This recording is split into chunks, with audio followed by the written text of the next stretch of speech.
27 सितंबर 2025 शनिवार। पहला पाठ नबी जकारिया का ग्रंथ अध्याय 2 पद संख्या 5 से 9, 14 और 15।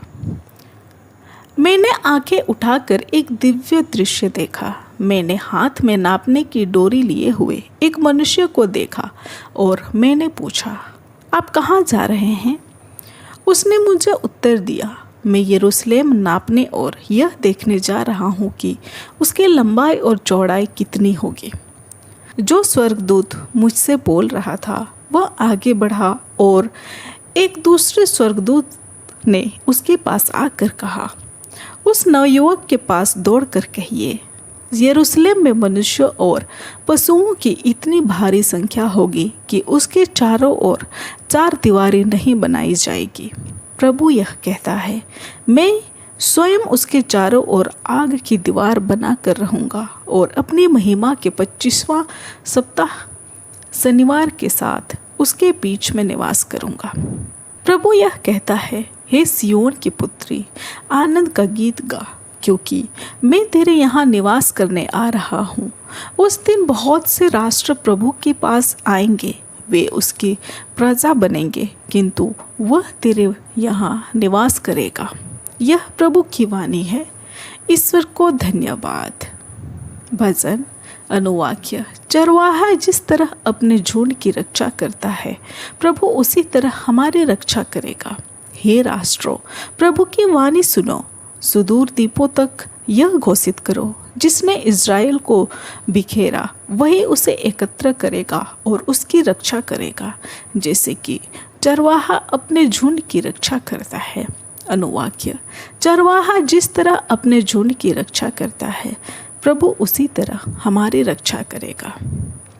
क्योंकि प्रभु ने याकूब का उद्धार किया और उसे शक्तिशाली शत्रु के पंजे से छुड़ाया है। वे लौटकर सिय्योन पर्वत पर आनंद के गीत गाएंगे। वे बड़ी संख्या में प्रभु के वरदान देने आएंगे। अनुवाक्य। चरवाहा जिस तरह अपने झुंड की रक्षा करता है, प्रभु उसी तरह हमारी रक्षा करेगा। तब कुंवारियां उल्लासित होकर नृत्य करेंगे। नवयुवक और वृद्धा एक साथ आनंदित हो उठेंगे। मैं उनका शोक आनंद में बदल दूंगा। मैं उन्हें संतावना दूंगा और दुख के बदले सुख प्रदान करूंगा। अनुवाक्य। चरवाहा जिस तरह अपने झुंड की रक्षा करता है, प्रभु उसी तरह हमारी रक्षा करेगा। जय घोष। हालेलुया। हमारे मुक्तिदाता और मसीह ने मृत्यु का विनाश किया और अपने सुसमाचार द्वारा अमर जीवन को आलोकित किया है। हालेलुया। संत लूकस के अनुसार आज का पवित्र सुसमाचार अध्याय 9 पद संख्या 44 और 45। सब लोग यीशु के कार्यों को देखकर अचंभे में पड़ जाते थे, किंतु उन्होंने अपने शिष्यों से कहा, तुम लोग मेरे इस कथन को भाली भांति स्मरण रखो। मानव पुत्र मनुष्यों के हवाले कर दिया जाएगा, परंतु वह बात उनकी समझ में नहीं आ सकी। इसका अर्थ उनसे छिपा नहीं रह गया है और वे इसे नहीं समझ पाते थे। इसके विषय में यीशु से प्रश्न करने में उन्हें संकोच होता था। यह हमारे प्रभु यीशु ख्रिस्त का सुसमाचार है। ख्रिस्त की जय। आइए आज के पाठों पर थोड़ा सा मनन चिंतन करते हैं।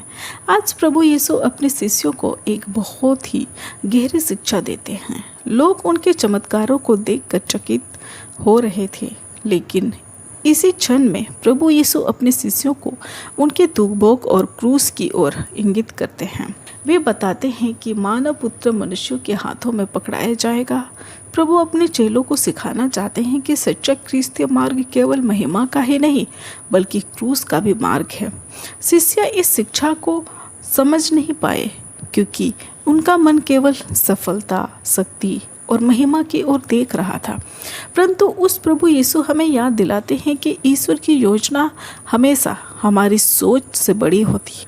दुख और बलिदान हार नहीं, बल्कि ईश्वर के प्रेम की गहराई और उद्धार की राह है।